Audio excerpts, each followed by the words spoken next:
And welcome to the Steelers Depot Monday live stream. As always, I am Alex Kozora. Joining me is Dave Bryan, and we are here to recap a very busy weekend. Been waiting for this stream for quite some time to talk about the Pittsburgh Steelers draft picks. After all the streams, all the discussion about who this team will take, now we know who they took this Thursday, Friday, and Saturday. So, Dave, how you doing? Glad you are here with me. Yeah, glad to be here. What day is it? You and me both on that one. It sort of feels like it's a Friday, but I know that's not the case. And I was thinking yesterday, man, when's Alex going to call me to do the live stream? And because I don't know, yesterday kind of felt like a Monday. Yeah, look, we got a lot to talk about. Thank you for everybody who decided to attend the live stream tonight.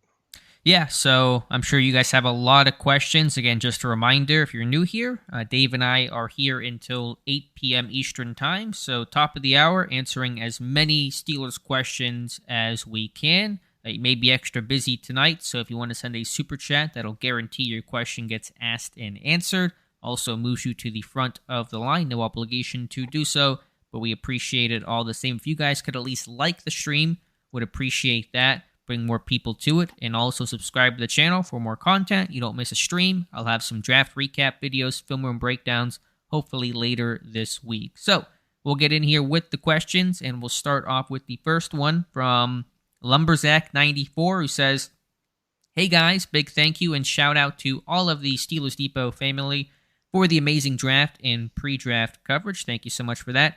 My question, how telling, surprising was it that we did not draft a wide receiver? To me, it says they have a lot of faith in guys like Miller and Calvin Austin. Do either of you still see a need to add to the room, or do you think the room is how it will be in September?" Dave, your thoughts on a pretty good rarity, this team not drafting a wide receiver? Yeah, what is it? 3 or 4 times since 2000 plus this year that the team did not draft at least one wide receiver. So, I mean, when it comes to just historically dating back to 2000, it's pretty monumental. But this team did draft 2 wide receivers last year, in George Pickens and Calvin Austin III, and unfortunately, Calvin missed his rookie season there. But they expect him to be back, and I was toying really with the idea this team would draft a wide receiver up until the point where they traded for Allen Robinson, and once they did that, I think it was a sign that it might have to be the right 1 or 2 wide receivers at that point. And I don't think they were just going to draft a wide receiver to draft a wide receiver. So I wasn't shocked overall that they didn't draft a wide receiver. And they got a pretty full room, as he mentioned there, and I think they're pretty comfortable with it. You obviously will see maybe an undrafted or a rookie invite, kind of go to it, but I wouldn't expect any. If you did add a veteran at this point, it would be on a.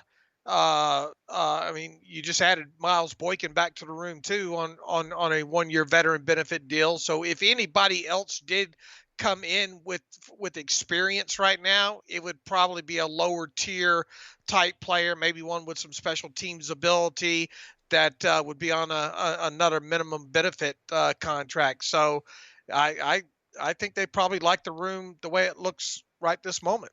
I'm with you. After trading for Allen Robinson, really felt like it decreased the need to go draft a receiver. This receiver class was not that strong either. There were some names, certainly ones we talked about, although guys like Jaden Reed went, a lot higher than I think we anticipated. And so, after the Robinson deal, I said maybe day 3, but leaning towards no. I had no receiver in my final mock draft, and I think they're happy with the room, the depth overall. There's some young guys that have to prove themselves for sure. Calvin Austin, you have to take a snap in a preseason game, so you really don't know what you have in him, but there's enough that you're going to bet on, along with the progression of George Pickens, Deontay Johnson kind of bouncing back, a more consistent offense that knows what kind of offense they want to be under Kenny Pickett. All those things should help out the wide receivers, so not that shocked by it overall.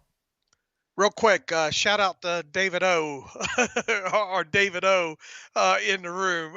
We don't give him enough credit, and especially right now. I just forwarded over the last 2 days about 150 entries to the Steelers Depot draft contest, and he's doing the grading for that once again. So David O obviously contributes, writes on the site, and does a lot of other little things for us, and comes out and sees me in Vegas all the time, and plays chauffeur for me and Alex and some other people when we went to Pittsburgh and all like that. So David, love you. Take your time getting those scored. Yeah, thank you, David O. Does so much behind the scenes Friday 5 stuff. He's a big part of that, and I like the mock draft kind of recap post he had that went up right before the draft. That kind of put all of our mock drafts together to make it easy to reference. So yeah, shout out to David O, who's in the chat tonight. Mike Adesso says, Alex, you mentioned for years that the Steelers need an athlete at cornerback that can hang with Jamar Chases, or the Jamar Chases of the league. Do you feel like that has now been addressed? Who's covering Zay Flowers too? Yeah, I mean, Porter is not a monster athlete, but what he can do is disrupt at the line of scrimmage. And so much the NFL today is based off of rhythm and timing, and obviously, under 2.5 seconds, that ball better be out, especially when Cam Hayward, Alex Highsmith, TJ Watt are rushing the quarterback. So that's going to be an asset, somebody that can go toe for toe, size, length, and overall can run in a straight line. So I'm happy with that. On Flowers in the slot, very good question. That is a much scarier question to me right now, who this team's slot corner is going to be. I think it's probably the number one hole still on this team. There are some names there in Millette and Shandon Sullivan, who got signed over the weekend, and potentially Trey Norwood, but it's lower level guys that I do not feel comfortable with. It'll be interesting to watch that. It's something that we've talked about all off season, and it'll be something to watch continuing on. Teams are at that point right now after the draft. In these next couple of weeks, you'll probably see a couple of guys get cut still around the league with some experience. And, how many times over the years, Alex, have we said, you get to final cut down day. I mean, this team usually adds two to three, on average players from the outside, or I forget what the stat is. The mandatory mini camp and on, there's a huge track record of them adding, I think, something on an average of 2 to 3 guys that weren't even with the team at that point. So who make the team, right? Who make the week one roster.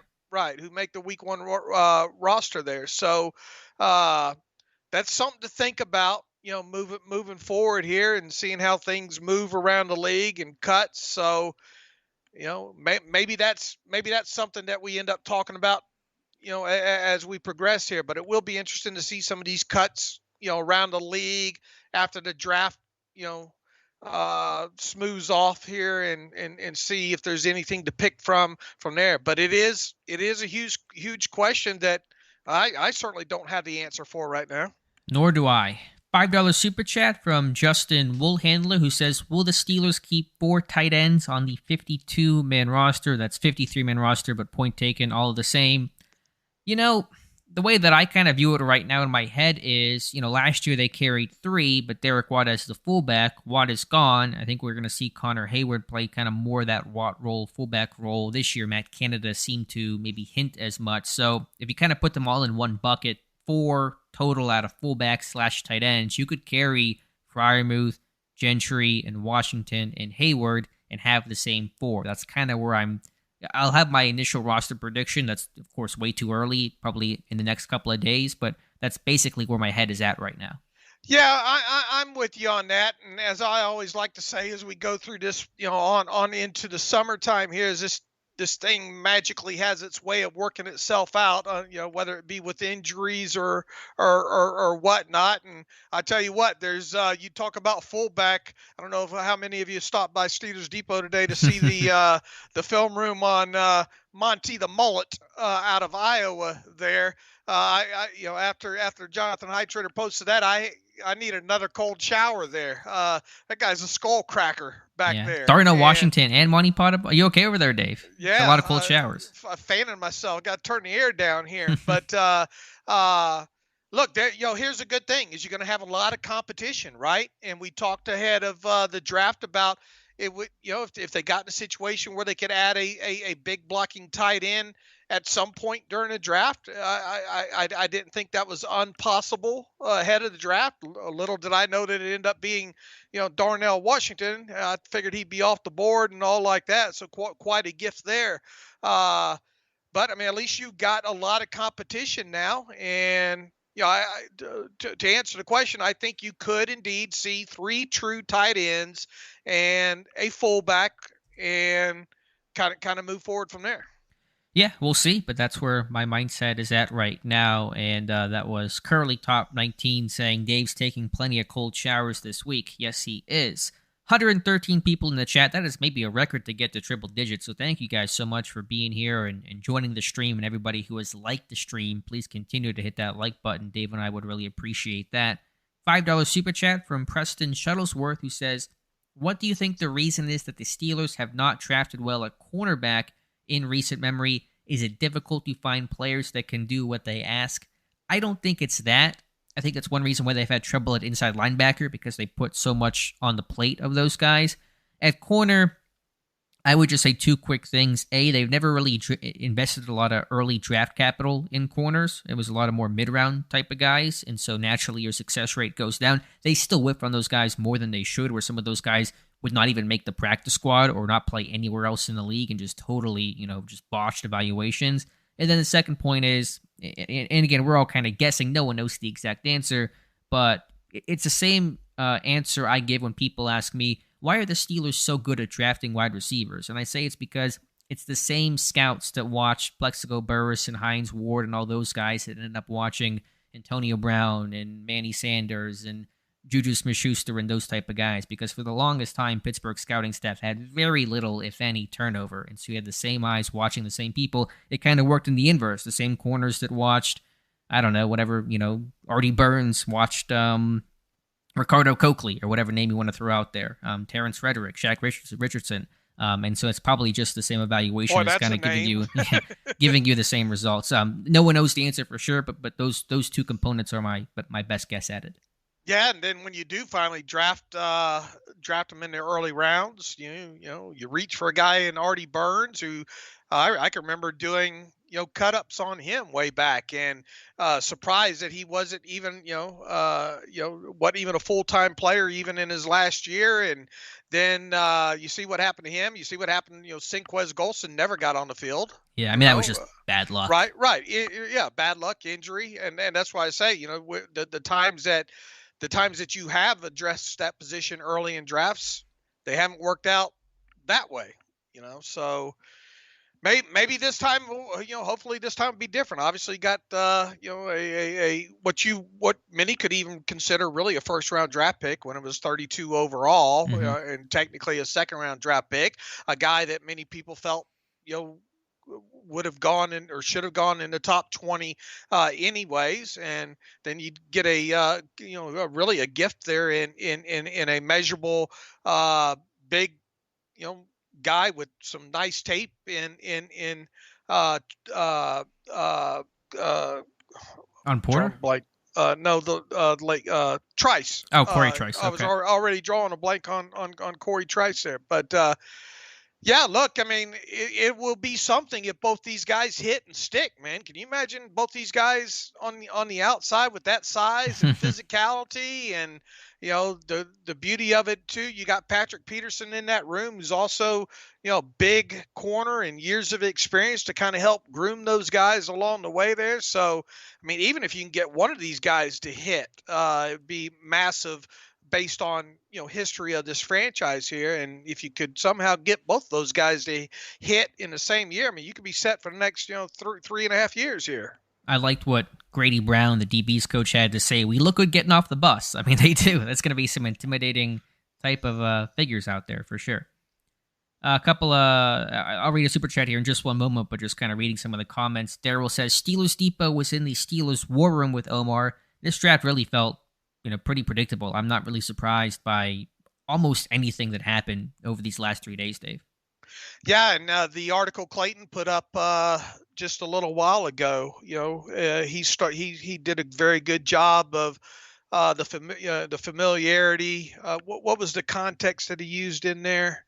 The interest score, athletic Yeah, the scores. interest Yep. score and athletic score and all like that. And obviously Alex and I have over the years have paid attention to Spark and now RAS, and obviously always track the pre-draft visitors and the pro days and all like that. And I wouldn't, it's not a fact of looking like we're in the room with Omar. It's just over the years, and especially under Kevin Colbert, kind of having the same model. We did wonder how many, if we would notice any huge differences in the pre-draft process, overall this offseason. And quite honestly, there's not much that look too terribly different. And when you kind of put these things in the blender and kind of the Blues Clues, as we've called them for several years now here, there weren't really a lot of surprises. Now, obviously, the offensive lineman, Spencer Anderson, the late, the 7th round pick,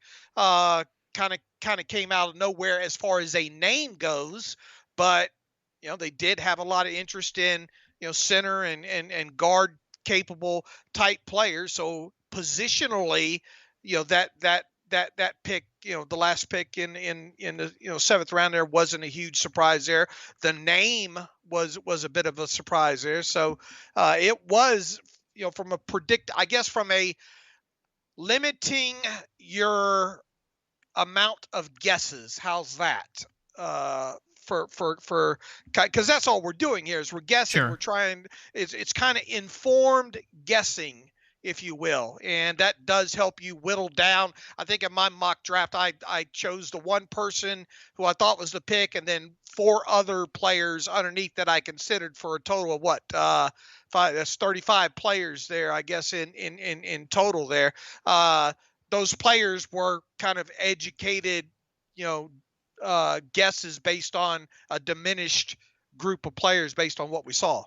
And what you guys see on screen right now is from Clayton's post that shows the charting of the athletic score and the interest score. So those in the upper right quadrant have the highest amount of interest and athleticism. And you see that's basically where Pittsburgh's entire draft class is living right now in terms of Porter, Benton, Herbig, Washington, Jones, all super high on the interest level. So somebody made the joke of, Kevin Colbert's classes used to be predicted on a note card. You could maybe have Omar Khan on a Post-it note with how kind of reduced it felt. But it is one class, and we'll see how things look going forward.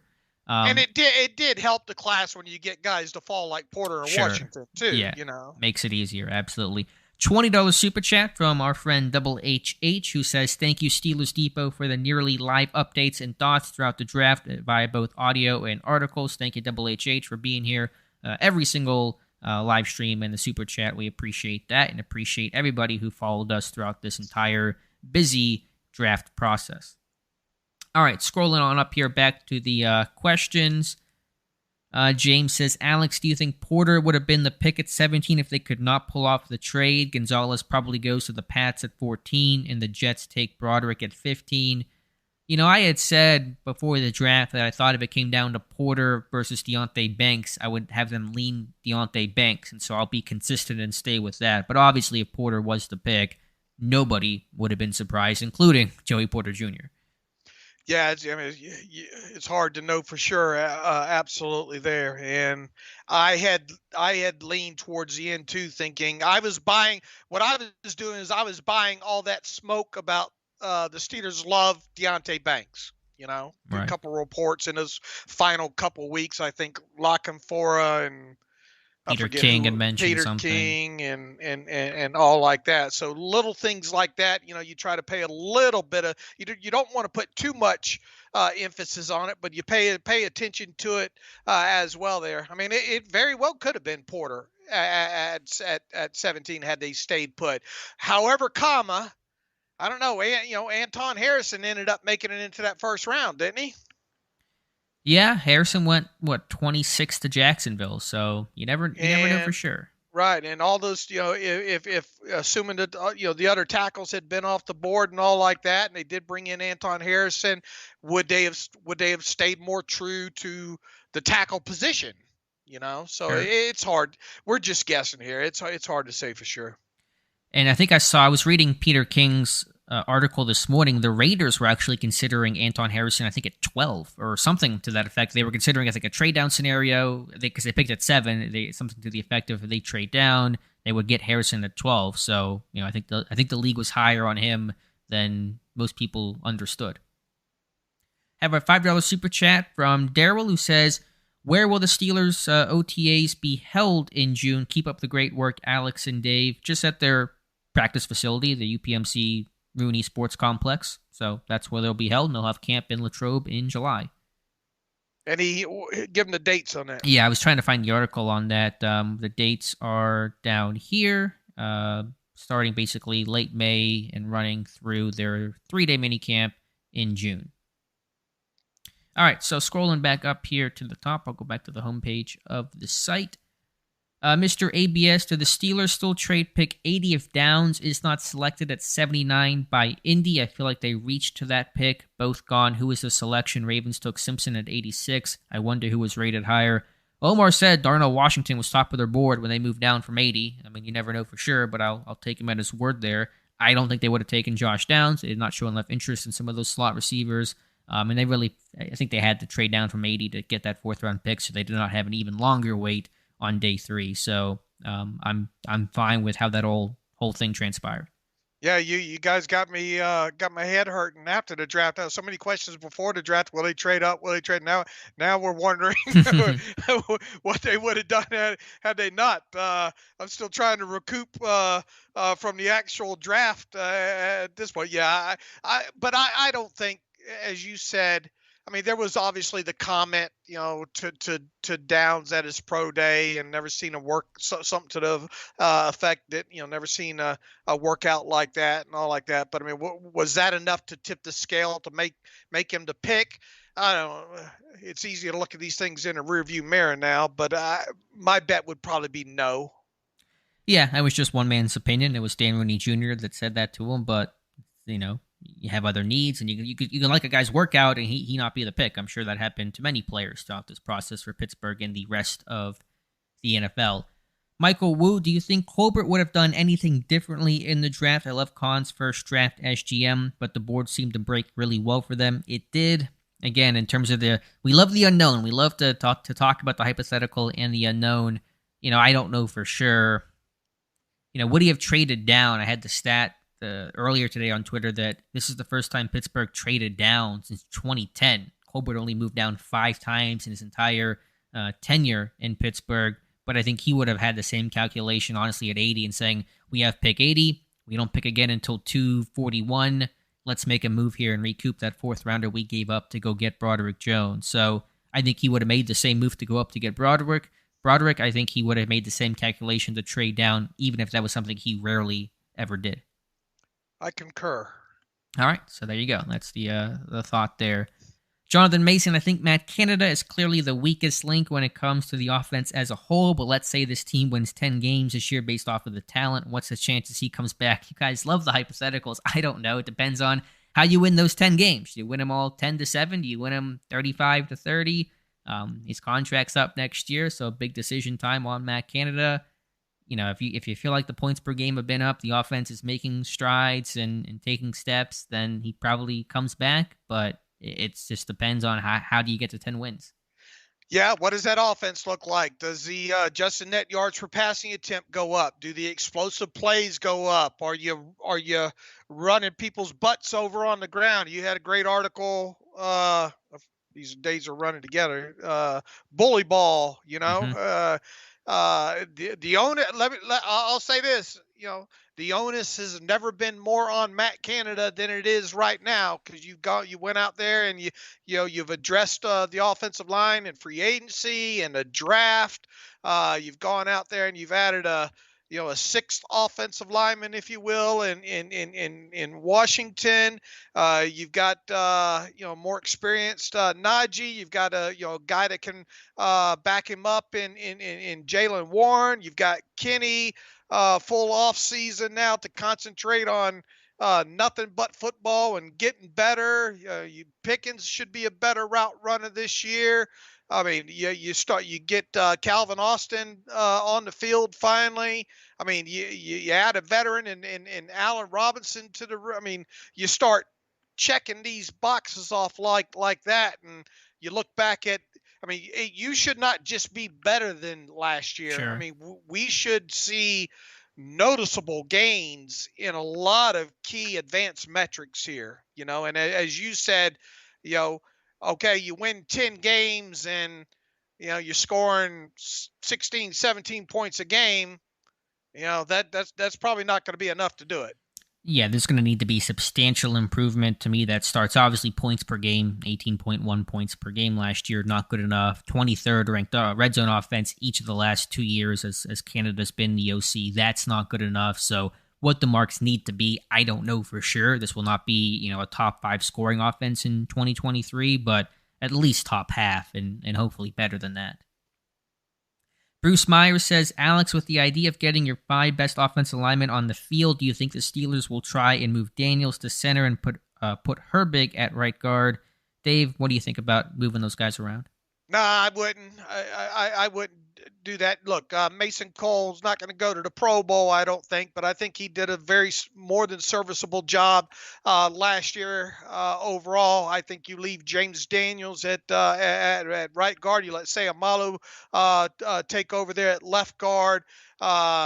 You would think Broderick Jones has got a more than a fighter's chance to be the starting left tackle, and then Chukwuma Okorafor the starting right tackle, and then I would think that at least this early in the process, that would be my bet is what that starting 5 up front looks like there. And I think Mason Cole understands what they're trying to do. I think him and Kenny are really, really comfortable with each other at this point now. So unless I get a reason on into the season to change that up, I think that's what I would go with right now. I'm with you as well. That's how I expect things to go, and Daniels to stay at right guard.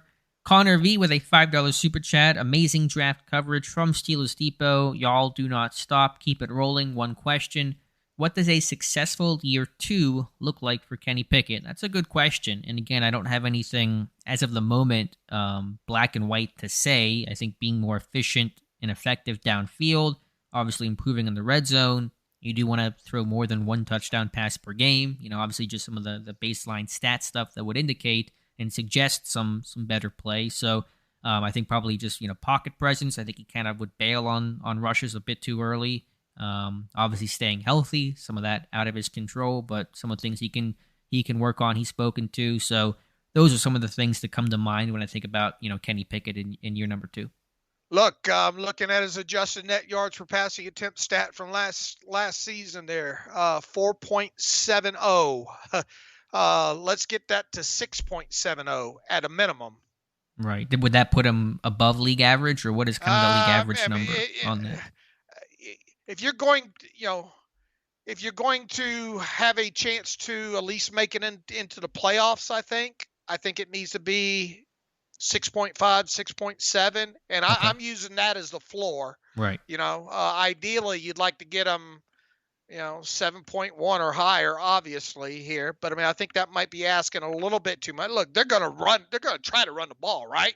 Sure, that's what they're building this whole thing around. And hopefully you don't get into instances where you're having to have him throw the football, 35, 40 times a game there, So if they do have the run success, especially on early downs, I think it's going to lead. I would hope that it would lead to putting him into more favorable down and distance situations that would result in a stronger passing game here overall when it's needed and all. So, if you want to look at this from an advanced metrics standpoint, I would look for 6.70 on adjusted net yards per passing attempt as being the minimum, hopefully, that we'll see.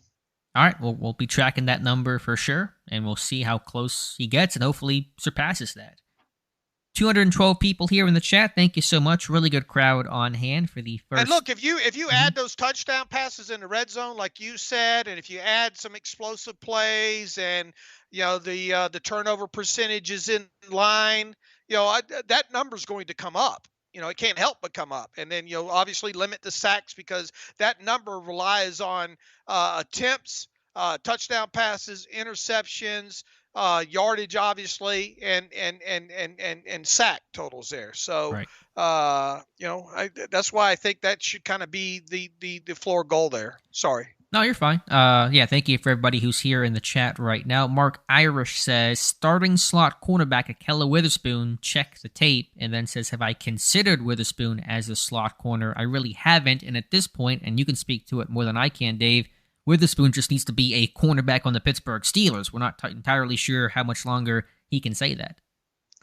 Yeah, look, that's going to be one of these things to watch moving forward from the draft on now. And I wrote about that just the other day here. I wouldn't bet the house that Witherspoon will be gone, as early as this next weekend here. But, that room is up to, what did we say, 11, I think, cornerbacks at this point. Mm-hmm. And obviously 2 of those are draft picks and outside guys. And then not that they're hurting for cap space right this moment where they could utilize, that money, but that will, I think, come into play the later on you get into summer, where they do need more cap room right before the start of the season there. So it definitely is something to watch. I think the biggest hurdle, as you just insinuated there, is him making it to week 1 of the season there. And do I view any possibility? I mean, I'm not going to say it can't happen with him in the slot, but we've never really seen it, right? Right. Overall, and is that a guy you really want in the slot for teams that might try to run at it? No. Yeah, not a great tackle. Did he play slot with the 49ers? I'm not really aware. I know in Pittsburgh he hasn't, but maybe there's a background there I'm not familiar with. I'll look it up while you continue on here. But I think that's why you saw this team go sign a Chandon Sullivan as some veteran guy. I know that the metrics say he was really bad last year in fair point. I believe it, but somebody with some experience, and I think that's signaling they recognize there's a need to add somebody to that group. 3 snaps in the slot with the 49ers. Okay, so I'm not sure what in tape. 2020. Okay, anything prior to that in 19 was he playing? I'm looking at 19 here. 20 snaps. Yeah, so I'm not sure what tape to check. Maybe I know at Colorado he was not a slot guy. He was your big outside guy, and his tackling was even worse back in college. So not something I'm considering as likely right now. Right. Tim Chase, Miles Jack back on the cheap. I don't see it. I'm not sure what he would come back for. If you're not starting, you got to play on special teams. He's not going to play on special teams. The knees are starting to go. He couldn't run last year. I think they're done with Miles Jack. I would agree. Let's see what else we have here, Jonathan, about Casey Hayward to fill the slot role. I think they're going to go into camp with the guys they basically have right now and kind of go from there. So Casey Hayward's like, and I didn't realize this until he was just on the transaction wire, wasn't he, recently and wasn't he the one that was with the failed physical as well, too? Yes, that was Atlanta that dumped him, I think. Right. He's like, what is he, 33, 34, 35, something like that? I felt old all of a sudden when I saw that. Not that I'm not old, right. But what is he? He's 33. Okay, yeah. Probably going to hard pass on Casey Hayward then. Let's see. Do you think these offseason moves will help curb a slow start like last season? That's from Max Shell. Yeah, I think so. I think it's less about the moves and just more about the continuity. You know who your quarterback is. This was the youngest offense in football last year, average age of, I think, 24.8 years. Obviously, everyone's another year older, more experienced. You kind of find your footing a bit better. So I would just say this team having some more continuity, playing together, a bit older, are going to be the things that will hopefully mitigate a slow start that really hampered this team last year. It'll be interesting to see when the schedule comes out. When is that? May 10th, May 11th, or 11th. something like that. Yeah. There, who they start off with. I don't know if I wouldn't almost want to send a message there on the first offensive snap of the season. Maybe send out a 23 package with Darnell and I gotcha. I put some big bodies out there and strap it up for the first couple of plays, and I like it. Make people consider what religion they are at that point.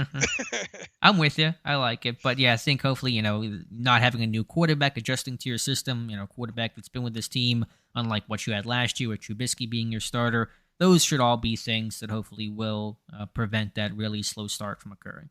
Now, I'm joking. I'm obviously joking there, I think, to some degree, but it wouldn't hurt my feelings to come out and see some 12 personnel or some 22 personnel out there to start the season to kind of settle things in, just to see if you can play that bully ball right out of the chute. Right. Matt says, do I see more man coverage coming based on the secondary players that they had? I mean, they ran a ton of man coverage last year. It was around, I think, about fifth most in the league. And Patrick Peterson, he was kind of a zone corner at Minnesota. So you kind of have a little bit of contradiction in terms of, Porter being a press man guy and Peterson coming from a zone scheme. But, I mean, they ran a ton of it last year. So, it's hard to do more than what they did in 2022. Right. John Pennington says, Dave and Alex, great job over the weekend. Do the Steelers have a draft pick in every round next year? That's a good question. I want to say yes, but I have not looked. There's a site that I go to that tracks those things, but I have not checked it. There's no trades that they've made that will cost them a pick next year, right? I'm trying to remember. I haven't looked. I'll have to look on that. Okay. I can't remember if they've dealt a fifth or sixth or something off. Brain Cells on Fire says, how many of these guys become significant contributors? Been looking at past drafts and usually only 2 or 3 players of significance. I mean, that's the norm. That's the average, but you never know. 2017 was a really good haul. You've had past classes that didn't offer you that much. So, I mean, if you wanted to give an average, if you get 3 starters, you're probably pretty happy. You get 4, You're going to feel really good about that group. So, obviously, the career arcs of these guys will change, and, I doubt we're going to feel as good about this class 3-4 years from now as we do right now. We feel like it's an amazing class right now. It probably won't become that for whatever reason, injury, scheme changes, coaching changes, guys that just simply do not work out. But, I mean, you got a really strong, top group of Jones and Porter and Benton and Washington. You feel like those guys can make contributions immediately to this team. I think Nick Herbig can do the same, at least on special teams. Right, I would agree with you. And then anything else that you get out of the rest is gravy at that point. Right. All right, let's try to find a new name here from Chan Yang. Says, our cornerback room is pretty crowded right now. Who do you think will be cut before the season? Do you think Joey Porter Jr. will start in the slot or outside right away? Austin said no red shirt, so where does Porter fit? What do you think Porter is kind of fitting into this scheme and this defense, Dave? I mean, outside, obviously, I think, and I think he'll be given every. I believe what Austin and Gray, kind of what they were hedging towards there, that they'll be given. They're not going to come right out in a draft press conference and tell you that this guy is going to start, but sure. They're going to make him earn it and all like that, but. They're going to give him every opportunity, I think, to start on the outside.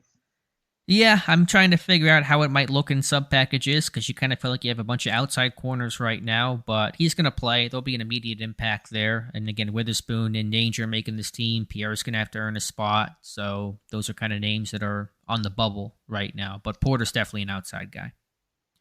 Albie Corky says, with inside linebacker not being as valued in recent years, do you believe the Steelers will continue to add to that group or continue their safety hybrid packages and let them cover and tackle and having a specialized position?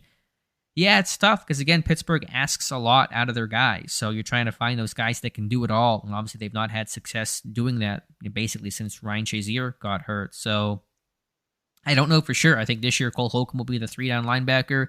I think Robinson are kind of cut from the same cloth as rundown hitters, and those guys will duke it out in training camp. Frankly, I would not be surprised if Mark Robinson was getting more playing time week 1 over Landon Roberts, even though Roberts was signed to a contract this offseason. Yeah, you can envision that, right? Especially if he starts picking things up a lot better. Moving on, if he has a great off-season program and stays healthy, and all, I don't think that's outlandish. Okay. So yeah, from there where it goes, we'll see in terms of who they add in the future, in terms of, later inside linebackers. That's a conversation to have, I guess, this time next year. And look, we've learned over the years things that you think might happen right now. You get to week one, Right. and you look back and you say, "What the hell were we thinking?" At that point, because either injuries or a late addition or something along those lines. Pablo Martinez, who is the third running back? I'm thinking it's Hayward. I mean, right now it's pretty open. You've got McFarland. I don't think Hayward would be categorized as a running back. He's carried it in a couple moments late last year to close out the win over the Raiders, but I wouldn't view him as really, running the ball too much. Not that the third string running back will really run the ball much at all, but we'll see if Benny Snell comes back. It would make sense for Snell to get re-signed the way that Miles Boykin was re-signed.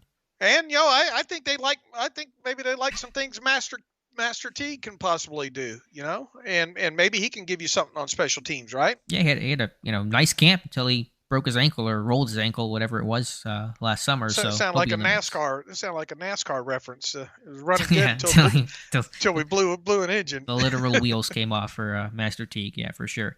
Long story short, I think that's going to be wide open. It's going to be something to watch as we move forward here, and we'll see what ultimately happens with Benny Snell if he signs with somebody now that the draft's over with.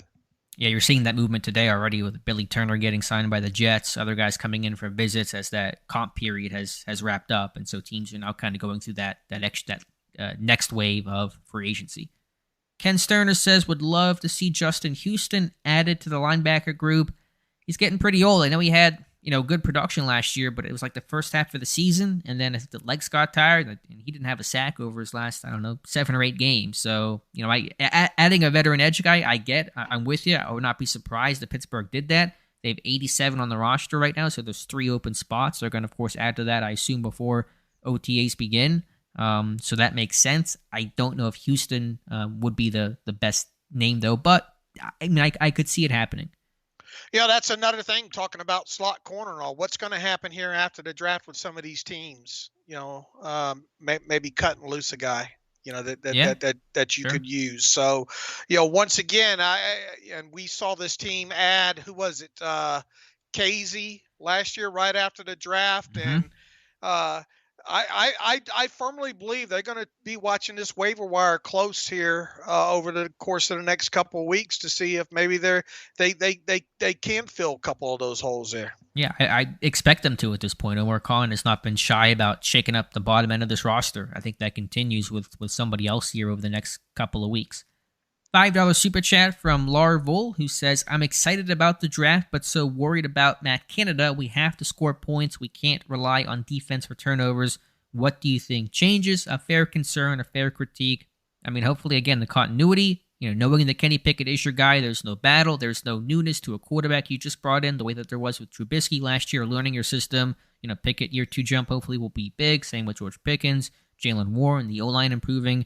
And really, above all, this team having an identity, knowing who they want to be, how they want to run the ball, how they want to win games. They did not have that at the start of last year. They were just trying to figure out who was there and who could play and what worked and what didn't. And obviously, a lot of stuff did not. So knowing who they are and how they want to win is going to hopefully create a lot of clarity, which will translate into production. Yeah, but that production will be expected for sure. Yeah. Yeah, and it's okay. It's okay to sit here still and be fearful about what Canada can and can't or won't be able to get accomplished here. So we'll pop your popcorn, get it ready.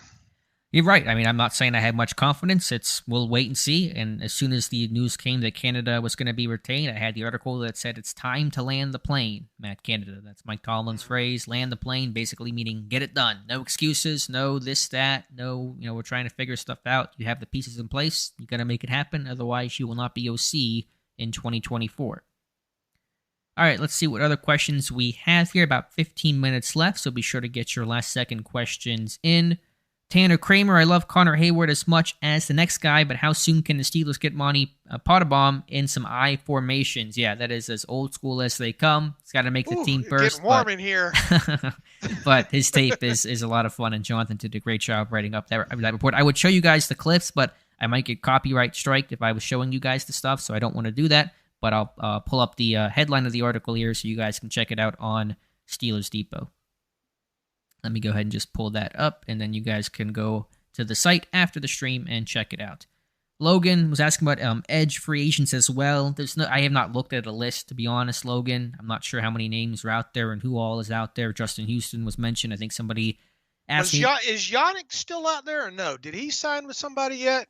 I haven't checked. Yeah, but he's so bad against the run. Like, he's such a pure pass rusher. I don't think that fits. I mean, someone mentioned Leonard Floyd. I think he's a free agent. Somebody at least told me that he was. You can mention any kind of veteran name, and he might fit. But it's not a very appetizing list. I looked at it a couple of weeks ago, and was there any not name? A very. Was it Ngakoue that you kind of kept looking at? Yeah, just because weren't they at that pro day that year? Were they? Is he going to Maryland? Is he a Maryland kid? Was that the year he was there? They were there. I just know that Todd Haley could never pronounce his name, and he would never say what his name was. It's not that hard to say. Ngakoue, it's not hard to say, but he just can't play the run. Like, he feels like a pure pass rusher. This is going to kill me now. What year was he? 2016, wasn't it? You tell me. I don't know. I don't remember the year. 2016. I'll have to look at the pro day. Tracker there. All right. While you do that, we'll look at Chelsea's question. When will we find out the rookie jersey numbers? Hopefully soon. Rookie minicamp's in 2 weeks, so certainly before then. We know that Broderick Jones will wear 77 in honor of his teammate at Georgia who was killed in that car crash, and so a very classy gesture by Broderick Jones. So we know he has 77. The rest we'll find out, I'd say, within a week or so. Let's see what else we have here. Could they carry two fullbacks? No, they're not going to carry both Hayward and Pottebaum. So I know we're excited about the fullback, but, he's not going to. I say he's not, but, the odds are stacked against him to make the 53. Right. Let's see what else we have. A couple more questions. Russ Obenstein says, "What's up, Alex, Dave, and chat? What a nice draft. We need to add another chef at the cafeteria to feed all of this beef." Yeah, it is a beefy, hungry room. That is for sure. Wonder Kid was, when I talked about some of the failed cornerbacks, mentioned some names. Terry Hawthorne, was the Illinois kid, and Gerard Holloman, who had all those interceptions, and the worst tackler I've ever seen in my entire life. But I don't want to beat up on the guy. We wondered about that the moment that it happened. Yep, for sure. But at least it's just a Joey Porter was present at that Maryland Pro Day. Senior, I guess we have to clarify now. Senior. Was at that 2016 Pro Day. Anybody else? Not that I know of. I don't think we had a tracker running back then. Were you with me? Were you with us in 16? Yeah, I've been with you since 13. Come up on a decade here. So I don't know if we had the tracker, though. Yeah, I'll have to see if it's on site here. We might have. Well, yeah, 16 might have been early on the tracker. But anyway, 007. Everybody is in love with Herbig, but do the Steelers already know how to use him, or do they have another tweener problem? Twitter is killing me for suggesting this and talking about this, but I'm just concerned about the lack of length on the edge for Nick Herbig. We kind of viewed him as an off-ball guy pre-draft, and I think even Herbig was believing he would move off-ball wherever he got drafted to. So I'm worried about that, but right now Pittsburgh sees him as an outside linebacker. We have already got ourselves in trouble quite a bit with the fan base by talking about Nick Herbig and giving our honest thoughts on him. We hope, we have talked about edge depth on this team for quite some time now. It feels like 5 years running now here. So the thing everybody hopes for is, yes, he can become that next guy off the bench to play on both sides at edge. But I mean, I've had my doubts about this, all off season when it comes to him. It's one of the concerns when it comes to Herbig is, that arm length and that overall size with him. And then, I went last night and watched the entire reel of the all 22 tape against Ohio State there, and He did not have a great game at all overall. Now he didn't rush the passer every down in there, and it obviously was Ohio State, in that game there. But I mean, he's going to be playing against professionals at the NFL level there. And yes, the Steelers came out right away and they said he's going to start off on outside linebacker. I believe them when they say that. It's going to be an interesting thing to watch with his process throughout this. Can he stay there, or will they ultimately have to move him to the inside there? Yeah, I have a lot of questions about that, but we'll see, and we'll go from there. And that's not us hating. I think he's a phenomenal kid. Mm-hmm. I think the storyline is absolutely great. I think he plays with his hair on fire. He obviously had a lot of great production at Wisconsin, and all. It's just, when you move to this level, can you make it happen with the physical traits and the kind of style of the game that he plays? If he does, I will be the first one to say, man, look at that. I didn't think he would be able to stick on the outside, and here he is as the Steelers' primary backup linebacker. So that's what you root for, and we'll continue to get blasted by the fan base, I'm sure, Alex. I harp on it so much because I think Herbig could be a really good inside linebacker, and I want him to start there as soon as possible to give him the best chance to succeed. So I like the kid, I like the talent. It's a front office, it's a coaching criticism, not a critique of Nick Herbig. Right, and look, he's got the athleticism there on tape. Yeah, for sure. John Holtz earlier said, Alex and Dave, I love the show. Finally managed to get into a live stream. Well, glad you're here, John. Hopefully you're enjoying it. Bowhead says, what prevents the Steelers from peeling off a few bills and signing one or two promising undrafted free agents? Nothing. Their own stubbornness really prevents them from doing that. They could join the fray of how teams offer these contracts to undrafted guys. Pittsburgh chooses not to for a couple of reasons we could talk about, but nothing prevents them other than their own inaction. Yeah, and it's looking like the only guaranteed money in this undrafted class is going to be in the form of signing bonuses, and it doesn't look like they're going, of course, only one number's in at this point, but just based on looking at the list overall and the size of the list, only 7 so far. Maybe there'll be one of these tryout kids or whatnot we end up getting signed, but it's looking like the only guaranteed money is going to be the signing bonuses, and it's looking like they're not going to come anywhere close to that $170,000 whatever dollar max that there is that teams can give to undrafted free agent classes in signing bonuses here. It is kind of crazy how much some of these undrafted guys are getting, like $200K guaranteed. I mean, there are draft picks that don't get that kind of guaranteed money, and so I understand maybe Pittsburgh just doesn't want to do that, but they're going to be at a disadvantage from getting quality classes the longer they continue with that model, which appears to be the same under Omar Khan as it was under Kevin Colbert. It looks like the Titans is doing a lot of that this year with partially guaranteed first-year base salary. Okay. Yeah, new GM in there, different model. Tony Anderson with a very generous $20 super chat and said below, any chance Peterson moves into the slot? That is something I have kind of kicked around because they've talked about, using Peterson a bit more all over the place than what he's been, in Arizona and Minnesota. So I don't know what that would look like. I don't know how well it would go. But if you're kind of asking me of the names on the roster right now who might end up playing some slot corner, I could see Patrick Peterson more than I could a Levi Wallace, who's done it a little bit, but not that great at it, or definitely not Joey Porter Jr. So, yeah, I can kind of see that with Peterson. To some degree of that happening, it is plausible, yes. And we'll just have to see how things transpire. Herb's Place, have you watched tape on Chandon Sullivan yet? I have not really. Jonathan did the report on him that I can pull up and you guys can go out there and check. It was happening mid-draft, and so not really the time where I could step away and go look at the tape. I know that, analytically he did not have good numbers last year, and so there's a reason why he's still a free agent. But, DeMonte Casey was a free agent last year and it worked out, so we'll be hopeful, but I don't think Sullivan's going to be the answer. I don't either from what I've seen, and I haven't sat there and watched 3 full games of them yet. I will here in the next couple of weeks when things slow down, but it's from little that I've seen, it's not that appetizing. All right, couple minutes left to get your questions answered. I'll try to roll through these as quickly as I can. Logan about convincing somebody why Pittsburgh will be better next year or this year than 2022. I mean, they were 9-8 last year, despite being kind of a rudderless ship, changing quarterbacks, losing T.J. Watt, having a dreadful start to the year. If those things can be avoided in 2023, they should be better. The roster's better. There's more continuity, so there's reason for optimism. Those would be the things I would try to convince somebody of. Yeah, that's where I would go with it as well too. You obviously you're expecting your quarterback to take another step. You got a lot of outside of the free agent ads, you got a lot. The guys that are still there. There's still a lot of guys on that. A lot of familiarity on that side of football. You bring in a savvy veteran in Allen Robinson and all. So and then you got another young left tackle out there and.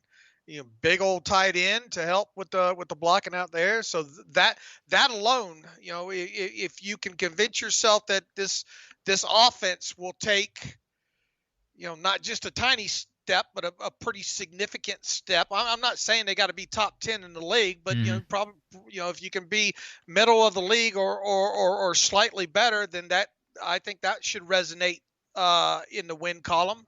And once again, they managed to get above 500 with that, team that they had last year. Right. So, look, I'd take the over 8.5 right now. I'm with you there, Dave. Let's see. Kevin, the Elder God, $5 super chat. What are your thoughts on the clog at guard now? Should we expect a trade of Green or Dotson? Green has really minimal to almost zero trade value. Dotson, potentially. I know you want that 5th round pick for Kevin Dotson. Maybe it comes later this summer, Dave. Yeah, you're not going to trade. You might get a bag of footballs for Kendrick Green, if that, at this point. Dotson, I would think, and at this point, look, I thought maybe there's a decent chance that Dotson would get traded during the draft. I've said that for nearly all the offseason, especially after they've added in free agency and all like that. Obviously, that didn't happen. He's not killing you from a salary cap standpoint right now, and we all know how things can happen with injuries or whatnot during the offseason here. So at this point, unless somebody knocked your socks off with something, I would expect him to ride the roster on through the summer at this point.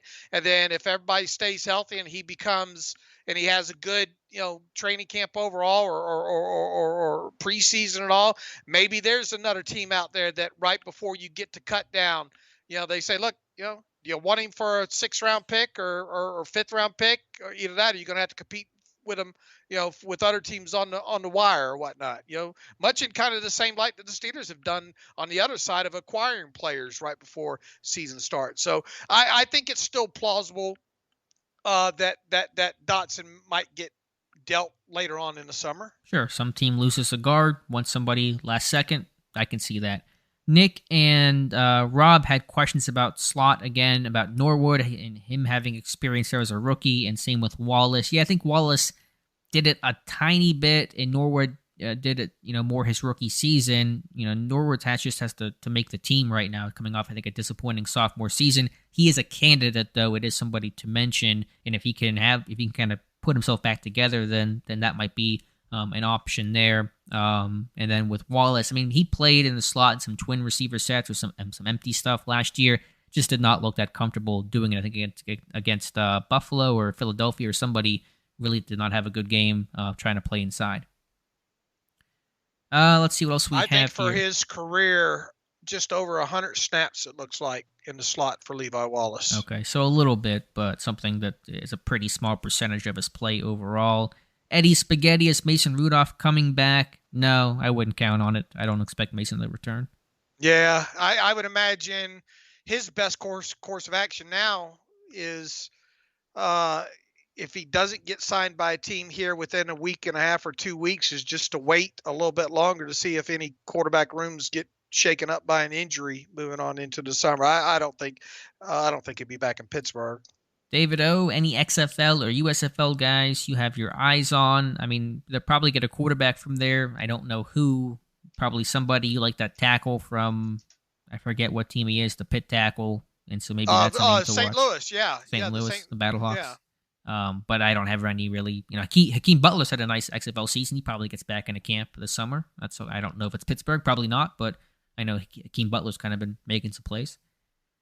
Let's see what else we have here. Is there anything to worry about with Trice Jr. and Washington's injury history? I mean, they fell because of medical, but they're healthy right now, so they're not. It's not like they're unavailable to start their NFL careers. But there's probably some longer term concerns that were popped up by the medical staff at the combine.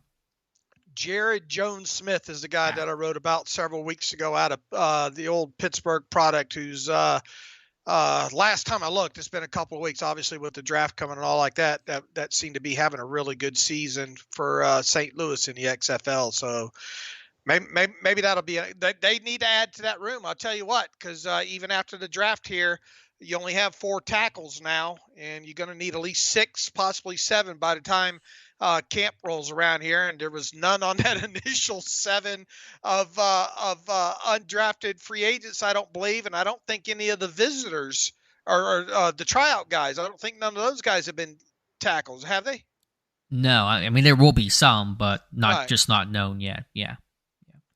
$5 super chat. Last second one from Tim M, who says enough depth on the defensive line.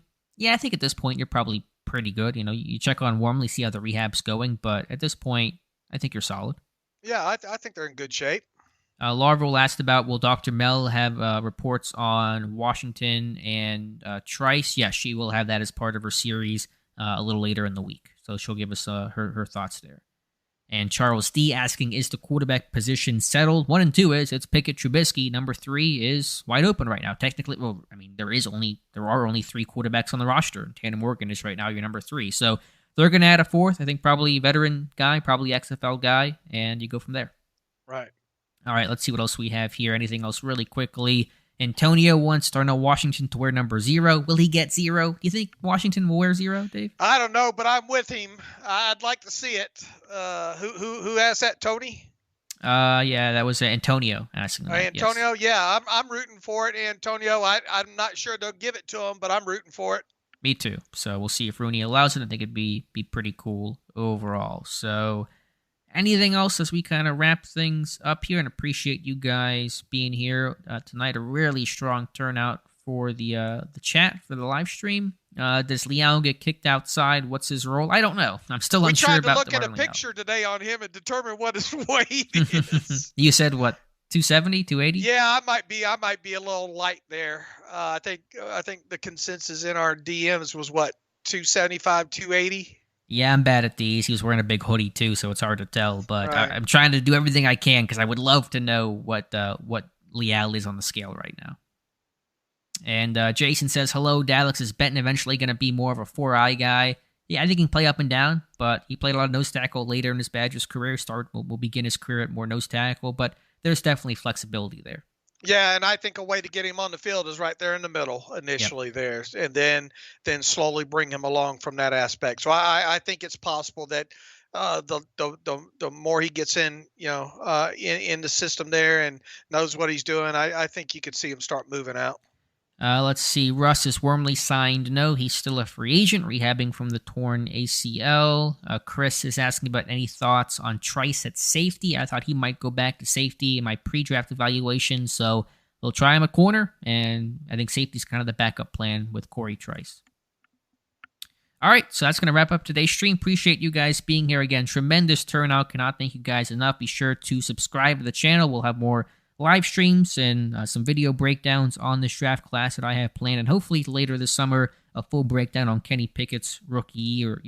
I've not forgotten about that video. Will just take a lot of time to do, but now that the draft is over, hopefully I'll have some time to dedicate to that. So thank you guys for being here, and Dave, as always, thank you for being here with the rest of us. Yeah, thank you for putting all these on, and those walk the mocks and all that stuff you've done on the YouTube channel here over the course of the off season. Appreciate that. Appreciate all the support as well too, not only in this but the podcast and specifically the site. We had a record. Just a record draft overall, record month of April, and we couldn't have done it without y'all. So thank you, and peace and love to everybody. And just one last comment I saw that I do want to address from Mike Adesso, who says, does Dr. Mel have actual look at medicals, or is it all speculation? No, she makes it very clear in her articles. This is all, 30,000-foot view. She does not have access to the files, and if she did, she would not be reporting on it. Obviously, there's a HIPAA violations there, so it's just her informed speculation from somebody that we trust very much. So, that's going to wrap up today's stream. There'll be an archive version of this on Steelers Depot in just a little bit. Want to thank you guys for being here, and we'll talk to you soon.